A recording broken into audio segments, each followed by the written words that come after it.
but he felt that academics were corrupt and were trivializing the human mind by going in pursuit of details. They were becoming obsessed with the details of things and their egos, so, losing that shamanic humility. And they'd lost the Platonic humility of being a servant of the Muses. And so Nietzsche quite rightly, I think, called them out in his writings and said, look, this isn't true philosophy, what these guys are doing. I encountered that when I went to study philosophy at the University of Bristol. I met semi-educated people who were just nitpicking each other's ideas and having a sort of perpetual argument about who was right over nothing, trivial details, nothing of importance.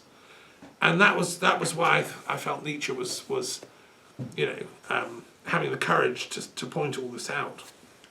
So did Berdyaev, great Russian existentialist, who also said, well, that was Christ's point. That's why Christ called out the rabbinical experts who were nitpicking on this or that aspect of so-called law. They become obsessed with law instead of reality and being.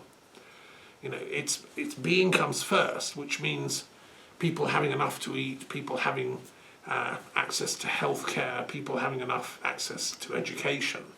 That's what being wants for all of us. And that was Christ's point, not whether you're breaking some particular interpretation of some ancient code that may or may not have been handed down way back when. And that's why he was crucified. So for Berdyaev, the Jesus story is the tragedy of being itself, how the wholeness of everything tries to come into history, to manifest, wake us all up. And by the way, the reaction to the presence of the wholeness is love, because our soul is a little bit of wholeness inside us all. And when you come up against real wholeness, the natural response is love. But unfortunately, when absolute being incarnated into history, we crucified that absolute being. And that is our human failure because of our nitpicking, micro-obsessive, detailed, critical consciousness, so-called. So that was Berdyaev's very important point. And I think Shankara, the great Indian philosopher, is also an existentialist. He was the founder of Advaita Vedanta, in which he says, there's nothing here apart from pure being itself. And myself and yourself and herself and the divine are all parts of that great being. And when we surrender ourselves, our individuated sense of self, to the whole, we end up with divine knowledge, jnana yoga, as he called it. And I lived in an ashram in Wales for 4 years, dedicated to the tradition of Shankara. Great intellectual. But I also think Moses had the same vision. The point, surely, of Moses' vision of divine unity was to say that there is a being at the heart of everything. He called it Yahweh, which means that which is, being itself. I am that I am.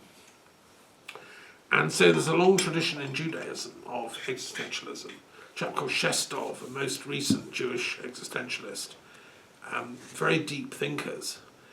I don't think Zionism qualifies actually as a form of Judaism at all. It's not actually, and this was the critique of Zionism by the great rabbis of the 19th century and the 20th century, who said, no, it's a heresy, it's a falling away from the real witness of Judaism, which is to that eternal unity behind all things, God, Yahweh. And it's putting in its place a nation. Like, nations come and go, and they're always flawed. No, it's what should be at the heart of all nations, that beingness. So, there's a rich history here. In Sartre's work, Being and Nothingness, he went into all this, inspired by Heidegger to some extent, who he'd studied in prison camps, being captured in the war. And yes, a great thinker in his own way, but frustrating. And Saul Bellow, the novelist, American intellectual, pointed out that Sartre never criticised Stalinism for its absurdities. I think he thought communism was, was sort of history made manifest. We should all be good communists, but he failed to realise, no, it's just another ideology. It's another idolatry. And that the point about existentialism is to stay in the void, and that's where pure being manifests. People that go chasing Brexit or, Trumpism, I mean, they're following idols from this perspective that I'm talking about. So anyway, I think it's very interesting, and I could also, spend time exploring Karl Jaspers, who was a great Swiss existentialist, who integrated a lot of what I'm saying. He was someone who talked about the axial age, that history at one point had come together in these floods of insight. Well, why have we fallen from it? Who's speaking this now? Where are our sages now speaking out about this? Another was Tillich, great Christian theologian, who said we should always remember that that's the purpose of theology, is to get us in touch with the ground of being. And our response to that, when we contact it, should be love. So I think that's there's some thoughts there anyway to go with. It's worth studying. And when I was teaching philosophy A-level in the UK, it was nice that Sartre gets onto the curriculum, one of the set texts you can study. I think if the periodic table, which has recently been described in an essay published by the Journal of Theology and Teaching Theology and Religions, if you're interested, get hold of that essay. I would like this to be in every school, so that every teacher of humanities or philosophy and religious studies can direct the kids to study this stuff. It's so interesting, and it's all about meaning and purpose. So that's what people need. They have a hunger, I believe, for being within them. Okay, that's enough of that.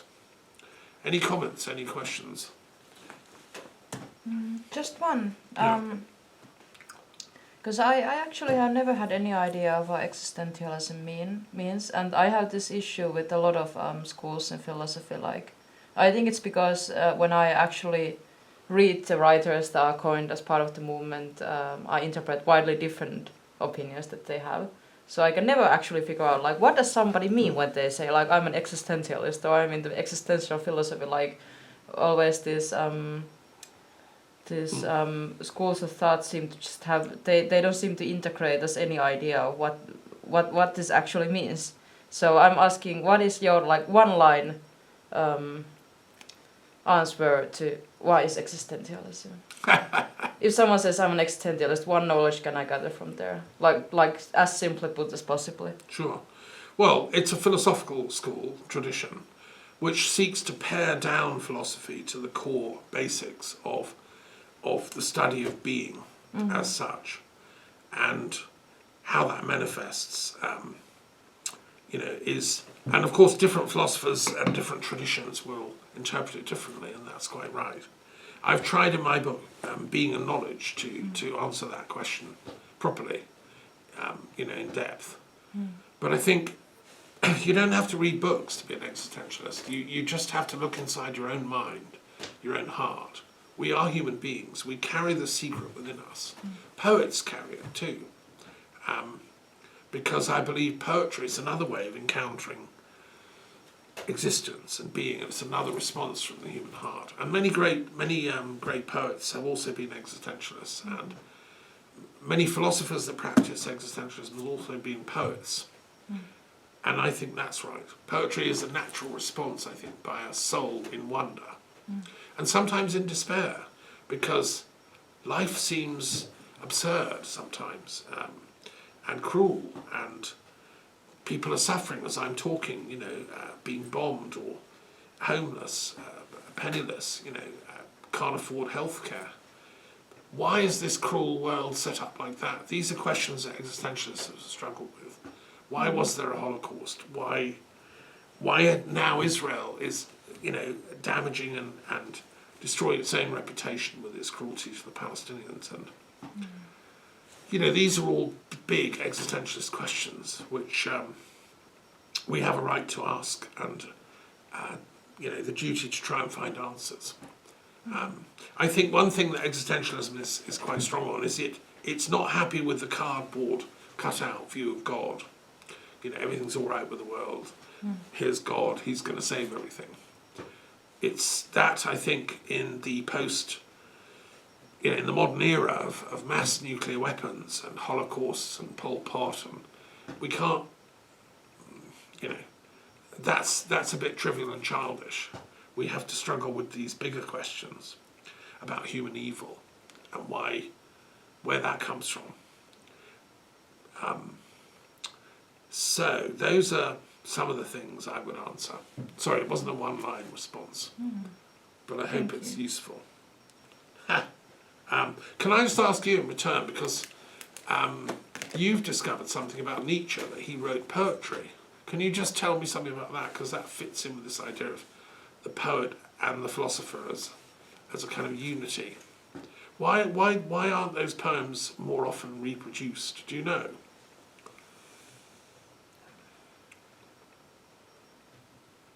Well, I don't think it's a new discovery made by me that Nietzsche was a poet. I think, for example, his main work, Das Bock Zarathustra, is mainly a work of poetry. And it's kind of ridiculous even that people don't interpret this primarily as poetry. But I'm not sure if I'm very good to give opinions on this, because I do consider all philosophy as poetry in disguise. So that's also what I would say. I think all philosophers are poets. Some of them just don't know they are. Yeah, certainly Plato was, Parmenides. It grows out of poetry. Yeah. And to me, philosophy reads as poetry. That's how I can understand it. If I read it as anything else but poetry, I struggle a lot more to understand. But when I read it as poetry, it opens up to me. Excellent. That's what I have to say on that. Sure, no, that's very exciting, and I agree. Okay, now let's move on to the next bit of this our philosophy club, and let's look at 99 Names of Peace. We'll just do 2 projects and 2 languages. So as colleagues may know, I've just published this book, 2 volumes, 1,000 pages, which actually 1,200 pages, which took a whole year to write and research. And I want in each club to share at least 1 or 2 of them. Do you want to choose a number between 1 and 99? 99. You're going to go for the last one in the book. Excellent. 99 itself. Right. Okay. Now.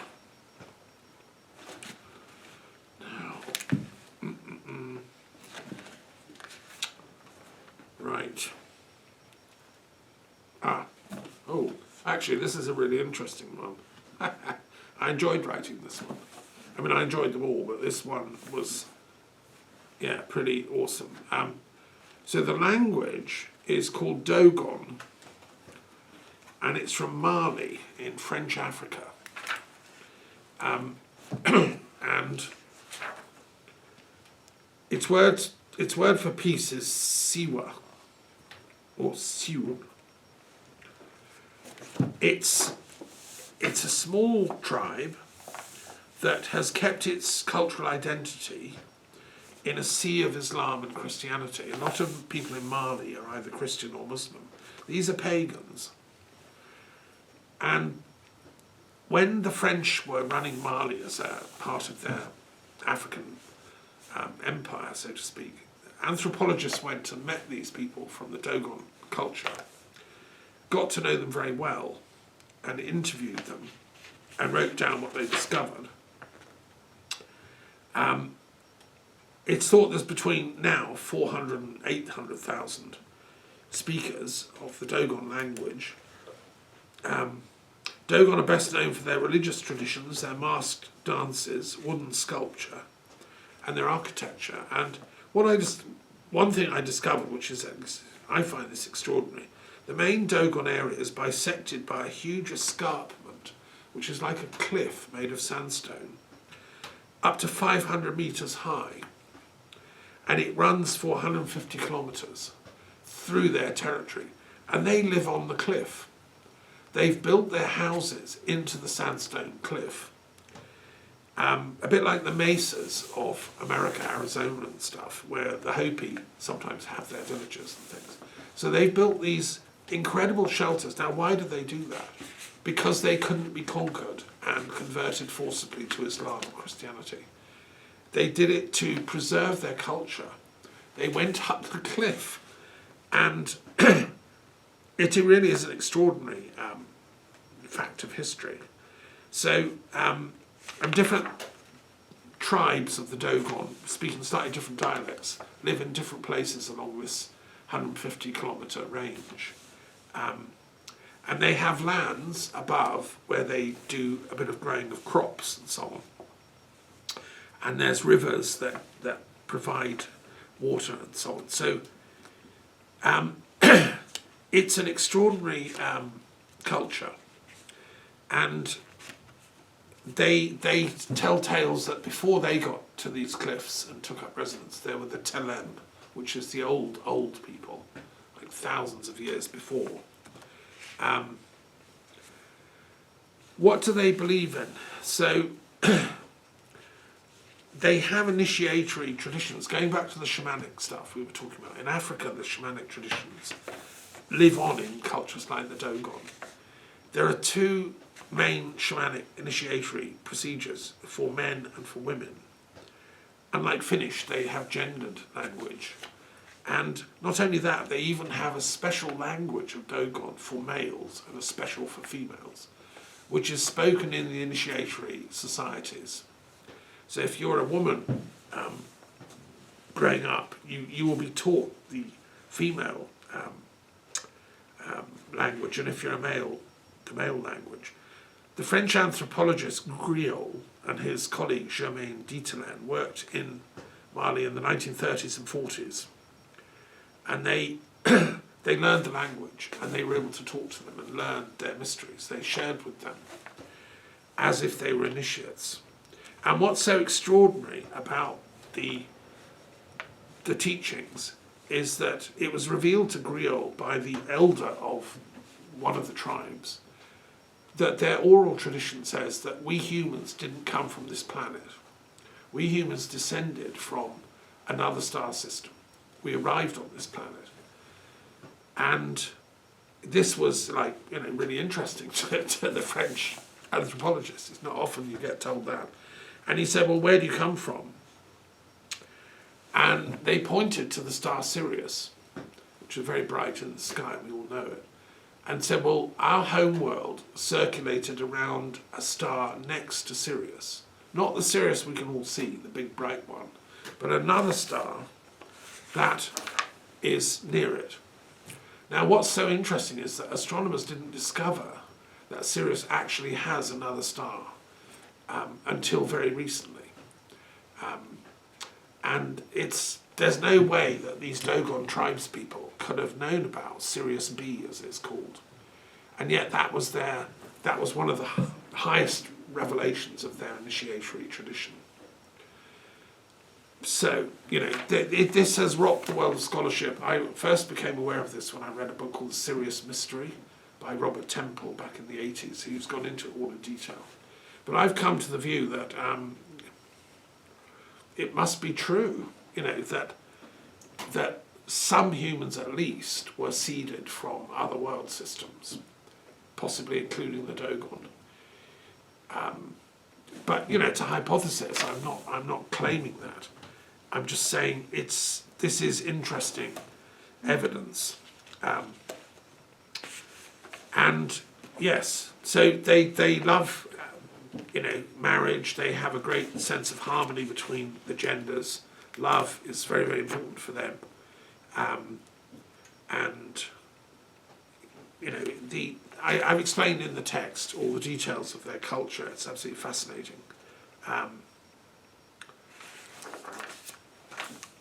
Okay, and they have different god names, which I've given. And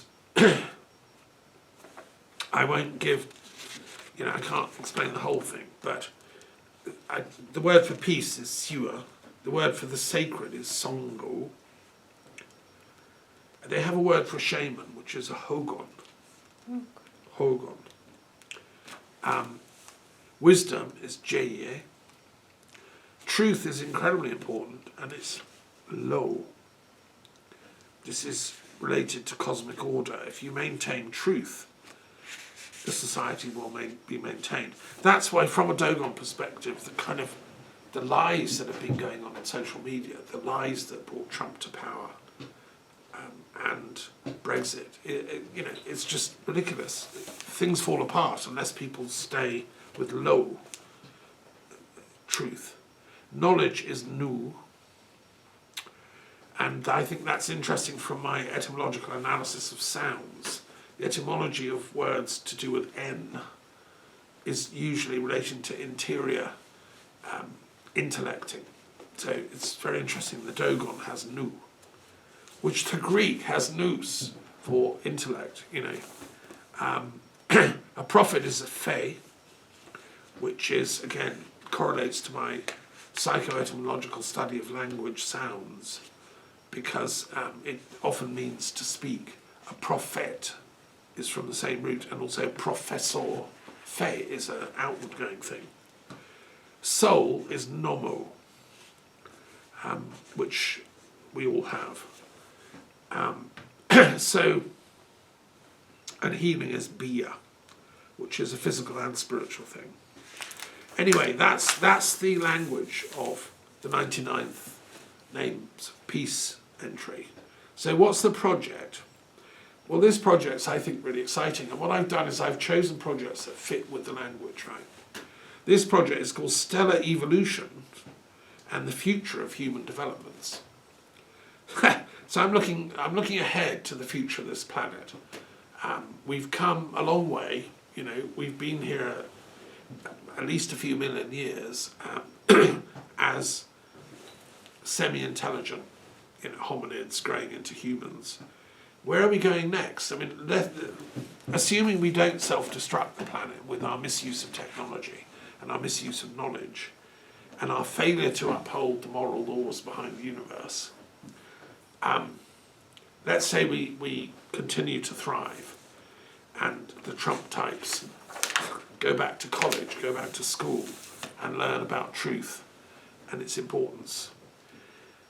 So what we do know about this planet is eventually it is going to be destroyed by the sun. It will be, if we don't destroy it earlier by creating nuclear self-destruction or burn it, with excessive fossil fuels, it's going to be self-destroyed by the sun. And therefore we humans won't be able to live here forever. Assuming we settle down, calm down, learn the ways of peace. In a few 100 million years, which I know it sounds like a long time, but it's not that long in cosmic time. So we do need to get off this planet and find a way to travel through space. The only way we're going to be able to do that is if we travel faster than light. And I'm interested in physics in the sense that if relativity theory in its traditional format says you can't go faster than light, well, that means we'll never get off the planet, right? Because no normal propulsion system can take us off. I'm proposing in this project that we convene a group of the world's top scientists, physicists, space scientists, cosmologists, and come up with a faster than light space travel option. This would be like a Manhattan Project, big time. It can only happen if the brightest and best of Chinese, Russian, American, European, British, African physicists, mathematicians and cosmologists and space experts all come together and work on this. Now this can only happen if we get a firm peace agreement in place on the planet. If we've made some kind of planetary federation whereby we don't steal secrets from each other's cultures and then use them militarily to attack each other. You know, and the tragedy of the Putin attack on Ukraine is like completely the opposite. It's a misuse of military power in a context in which he'd sworn and signed an official treaty that he would never attack Ukraine, broke his word. This is what is the tragedy of the lie. So the project can only happen after we've got a world planetary peace federation. Anyway, I explain it all here. There is a physicist at Imperial College, João Manguejo, Portuguese guy, who has written a book about fast interline travel. He's one of the people that might join the commission. And I give some other names. You know, it's a field that they're interested in. But, you know, it won't happen for at least several hundred years, I suspect. I don't think the 99 names of peace are going to come. These projects will be realised, like in my lifetime. I've put them out there for the future generations to work on, if we have a future. I mean, obviously I'd be delighted if it happened sooner, but we are going to have a planetary peace federation before this particular one can happen. And then the Dogon can be happy, because they'll know, you know, we can then travel to Sirius B and research the archaeology of the planets and so on. I'd love to see space archaeology happen. But we have to get through this era of belligerence, as my friend Mandy Khan, the peace teacher of Los Angeles, calls it. We have to outgrow the era of belligerence in order to enter the era of peace. And only then will the highest scientific revelations become available to us, because only then we'll be mature enough to then be trusted with that by the cosmic intelligence. But anyway, let's get a move on, you know. Okay, that's that project. Thank you. Any questions? It's cool, that one, isn't it? Mm-hmm. Right, I'm going to choose this one, which is very relevant, actually. Sticking with the Africa theme, this is Project 31 and Language 31, which is Swahili. The language, one of the main languages of Africa is Swahili, which meant the language of the coast. It's mostly on the east coast of Africa. And it's a Bantu language spoken by the Swahili people, who are found in Tanzania, Kenya, and Mozambique, and along the East African coast. It's got a large influx of Arabic terms because Islam built mosques, trading centres all along that coast. It's got a lot of Arabic loanwords, including the name Swahili, which is an adjectival form of an Arabic word meaning of the coasts. So Swahili itself is an Arabic term. But even before Islam, Arab traders, as early as 100 AD, were already exploring these African coasts and established a port at Dar es Salaam. But Islam was introduced by about 700 AD, so it's a fascinating part of the world. And my good friend George Mutelemwa, who teaches in Tanzania, you know, works a lot with Swahili speakers. And the language is fascinating. So the term for peace in Swahili is amani, which comes from Arabic. And it's related to the word for peace in Urdu, right the other side of the Islamic world in Pakistan, which is Aman. Aman meant tranquility or peacefulness in Arabic. It occurs in the Quran. It means safety, security, peace. And I think the core idea of Aman is mutual surrender, you know, ultimately to the divine, which is the guarantor of our security. it's a beautiful language. And I give other words that are connected. In Turkish you have emanet, Uzbek you have omunat, Hindi has amanat, Persian has amanat, and all these words come from the Arabic. Yes, so what's the project for this number 31? Well, very relevant to the 99 Names of Peace number 99 about getting some kind of world federal system of trust going, because we just had last year a big conference in the UN for like what kind of world do we want to choose to live in? How can we envision the world's future? The Secretary General of the UN called it, and nations went sending representatives to discuss this. I attended some of the planning meetings online, and one of the ideas is to create a United Nations Parliament, which would be directly elected.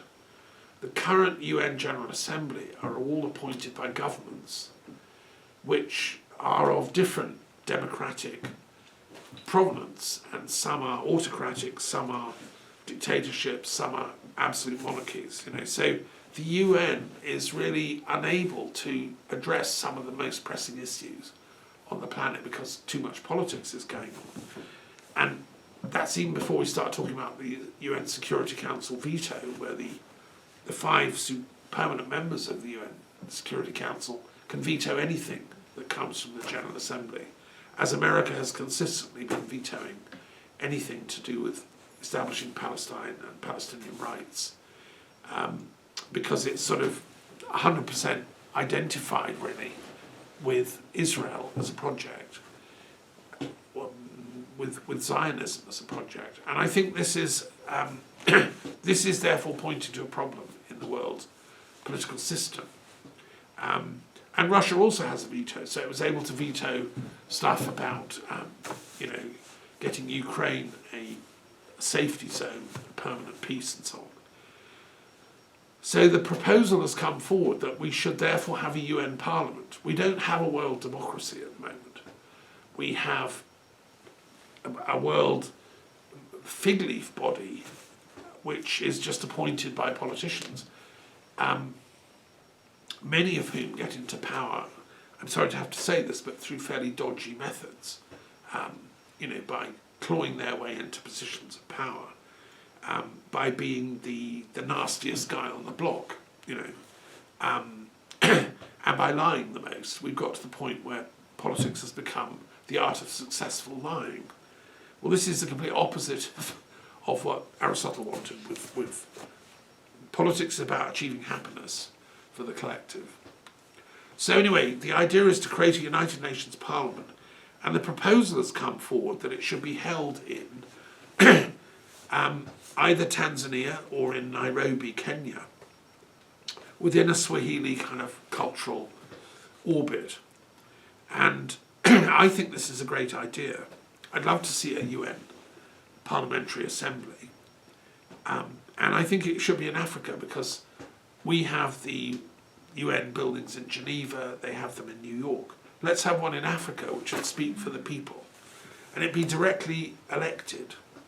So there is a UN, there's a movement called Democracy Without Borders, which is running a campaign to create a UN Parliamentary Assembly. There's a UN World Citizens Initiative. They're trying to create a UN rapporteur on democracy. And the European Union has been proposing, that this should in fact happen. So I think, and the East African Legislative Assembly, which is like a federation of East African states, again I think could agree to this.